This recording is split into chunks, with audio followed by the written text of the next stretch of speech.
In a world where mega corporations rule and people's lives are only worth the same as their life insurance, greed, decadence, and decay are on full display. It's people living with augmented bodies that slowly strip away their sanity and grip on reality. The more they augment themselves until their mind can take no more, going cyber psycho, we get Cyberpunk Edgerunners. The Edgerunner moniker can be used to describe two things in my opinion: the situation is living on the edge of society, generally as a criminal. The other being, the more people augment themselves to increase their ability, the closer they run to the edge of cyberpsychosis. Meaning to gain an advantage, be it for power or convenience, the closer they get to overloading and destroying their own mind. The Edgerunner story follows David Martinez, a smart but poor teenager living in Night City. His life changes forever, meeting Lucy, a netrunner, his love at first sight, by becoming her partner in crime. As he tries to make a living as a mercenary for hire as a netrunner, but their past with the mega corporation Arasaka threatens to ruin everything. Well, at least that's the short version. The Edgerunner story begins in a rather bloody fashion, showing just what kind of world cyberpunk is, and one of its greatest dangers, cyberpsychosis. The scene then transitions to the main character of this story, who is reliving the final moments of this bloody intro, David. The story then follows the everyday life of David, living in Night City with his mother Gloria, who works tirelessly to send her son to Arasaka Academy, despite their financial struggle, so David can have a better life, joining corporate. My son at Arasaka Tower, top floor. I can just see it.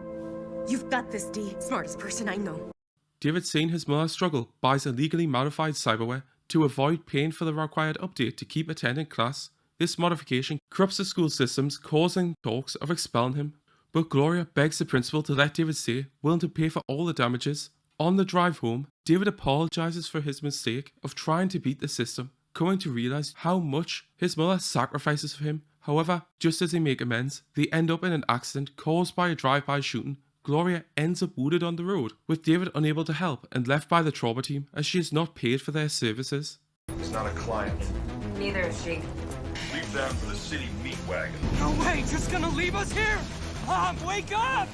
As Gloria gains medical attention, David is left in shock and unable to see her, but makes his way home to pay for her care. There, David finds that his mother has been hiding a military-grade cyberware in her jacket. Taped to the inside, a Sandevistan, the same one used by the cyber psycho from earlier. David tries to continue his life as normal, as his mother would have wanted, but on the way to the academy, he is stopped by Katsuo and his groupies, who dislike his defiant attitude and believe he should drop out. David ignores Katsuo until he insults his mother, insinuating Gloria earned her money for David's tuition by selling herself.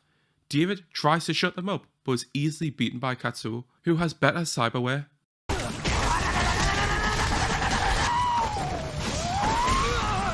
Wanna try me again? I suggest you pack some serious chrome. David, as he lies there beaten, gets a call from the surgery. His mother has died. David, devastated, sits in his home with his mother's ashes, using the last of their money to pay for a cremation. Unable to pay rent, unable to sell the Sandevistan for a good price, he gets a call from Katsuo, insulting him and his mother until everything that has happened becomes too much for David. He snaps. Rather than sell the military-grade Sandevistan, he will use it. He has had enough of being weak, powerless, and penniless. Not here to sell. I want this fused here.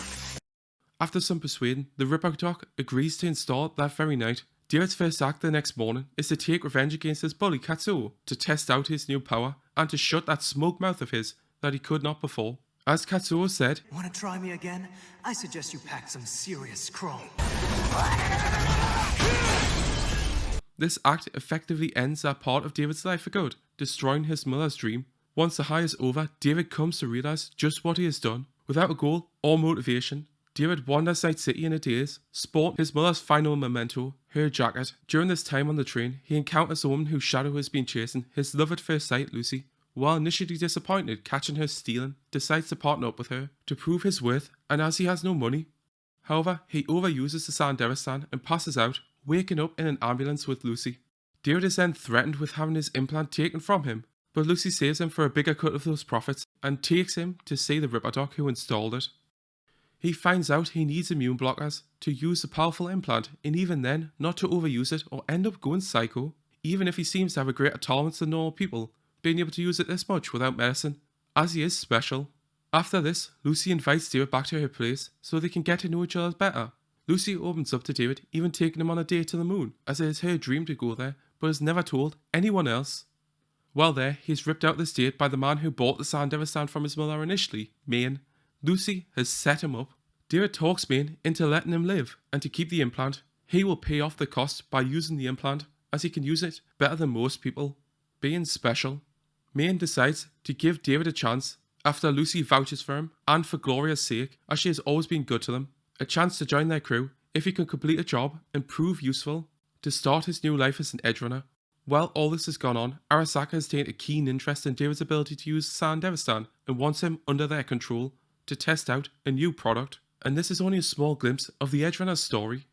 Cyberpunk Edgerunners is an interesting living world with morally complex, dubious characters.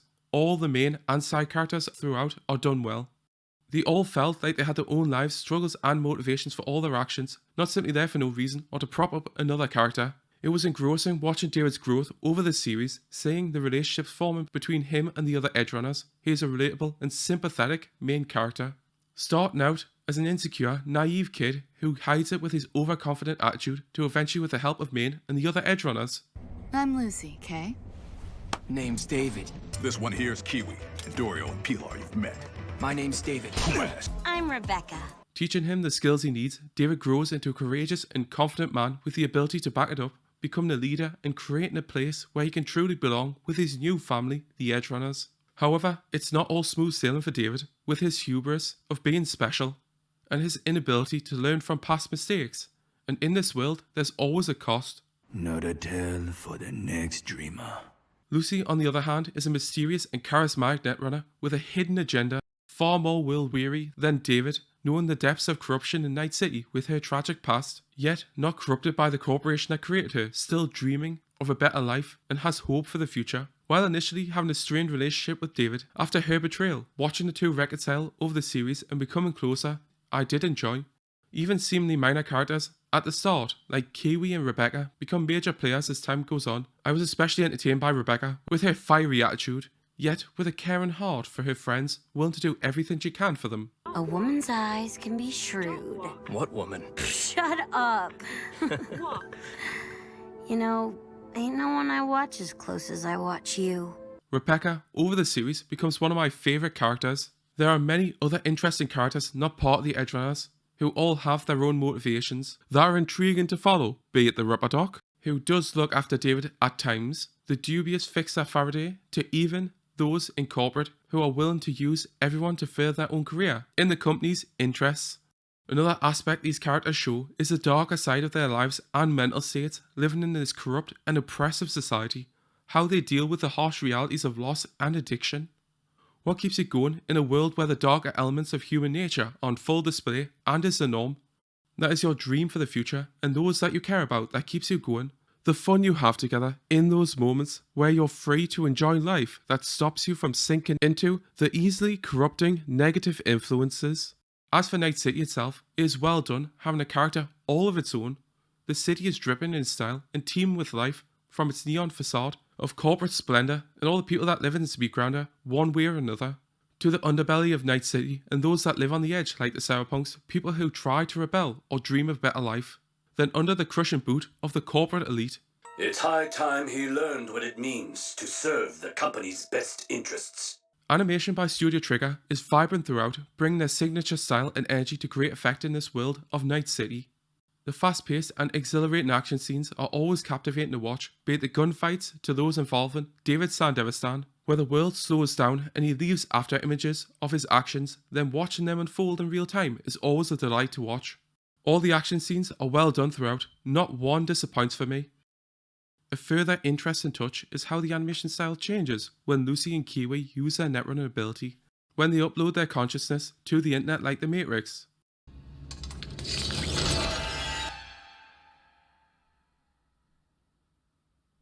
Jacking in now.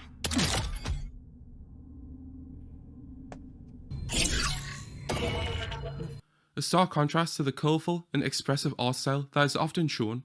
Another great aspect of this anime is the music and sound design used throughout, not being overshadowed by the animation, fitting in well with this world and used to good effect on every occasion, and it really hits in the more emotional moments. The opening song, This Fire, Who's Ready for Tomorrow, to my personal favourite, I Really Want to Stay at Your House. is music that I would listen to even outside this anime. As for the bittersweet story, it's definitely done well, be it the main story of David's life in Night City, and all the problems that come with it, to the love story between David and Lucy, allowing time to develop the backstories for both characters and understand their motivations. But I would have enjoyed it even more if they could have added 2 more episodes to spend more time with the main and side characters, as fewer time skips would have been needed as David grows up. Then more quieter moments and character development could have been shown, with even more situations in this world, as the pace in the latter half of the series is fast once it kicks in. Even still, what is there is great and enjoyable to watch.